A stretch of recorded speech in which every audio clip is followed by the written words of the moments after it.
വിശദമായി. തൃശൂർ വാടാനപ്പള്ളിയിൽ തെരുവുനായ ഓടിച്ചതിനെ തുടർന്ന് സൈക്കിളിൽ നിന്ന് വീണ വിദ്യാർത്ഥിക്ക് ഗുരുതര പരിക്ക്. വാടാനപ്പള്ളി സ്വദേശി സഗീറിന്റെ മകൻ അദ്നാനാണ് പരിക്കേറ്റത്.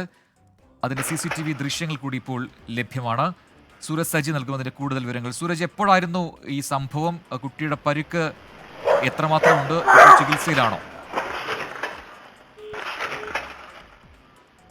സൂരജ് സജിയിലേക്ക് അല്പ സമയത്തിനകം എത്താം. ഇപ്പോൾ ദൃശ്യങ്ങളിൽ കാണുന്നത് പോലെ വാടാനപ്പള്ളിയിലാണ് തെരുവുനായ ഒരു കുട്ടിയെ ഓടിച്ചത്. സൈക്കിളിൽ പോകുകയായിരുന്ന കുട്ടിക്ക് പിന്നാലെയാണ് തെരുവുനായ ഓടിയത്. അതേ തുടർന്ന് നിയന്ത്രണം തെറ്റി സൈക്കിളിൽ നിന്ന് വീണ് വിദ്യാർത്ഥിക്ക് ഗുരുതരമായി പരിക്കേറ്റു എന്നാണ് അറിയാൻ കഴിയുന്നത്.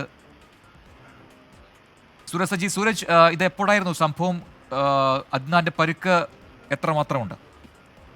പ്രജിൻ, ഇന്ന് രാവിലെ ആയിരുന്നു ഈ സംഭവം ഉണ്ടായത്. പുലർച്ചെ ഈ കുട്ടി കടയിലേക്ക് സാധനം വാങ്ങുന്നതിന് വേണ്ടിയാണ് പോയത്. പോകുന്നതിനിടയിലാണ് ഈ തെരുവ് നായ്ക്കൾ ഈ സൈക്കിളിന് പുറകെ ഓടിയെത്തുന്നത്. ഭയന്ന കുട്ടി ഈ സൈക്കിൾ വേഗത്തിൽ ചവിട്ടി ഈ തെരുവ് നായ്ക്കളുടെ ഇടയിൽ നിന്ന് രക്ഷപ്പെടാൻ ശ്രമിച്ചു. അതിനിടയിലാണ് ഈ സൈക്കിൾ അപകടത്തിൽപ്പെടുന്നത്. ആ ദൃശ്യങ്ങളിൽ തന്നെ കാണാം, കുട്ടി സൈക്കിൾ മറിഞ്ഞ് അപകടത്തിൽപ്പെടുന്നത് കാണാം. പിന്നീട് കാൽമുട്ടിനടക്കം ഗുരുതരമായി പരിക്കേൽക്കുന്ന ഒരു സാഹചര്യമായിരുന്നു. പിന്നീട് കുട്ടിയെ അവിടെ ഉണ്ടായിരുന്ന നാട്ടുകാരനാണ് ഓടി വന്ന ഈ റോഡിൽ നിന്ന് എടുക്കുന്നതും പിന്നീട് കുട്ടിയെ ആശുപത്രിയിലേക്ക് അടക്കം മാറ്റുന്നത്. നിലവിൽ കുട്ടി ഈ ജൂബിലി മിഷൻ ആശുപത്രിയിൽ ചികിത്സയിലാണ് എന്നുള്ളതാണ് പറയുന്നത്.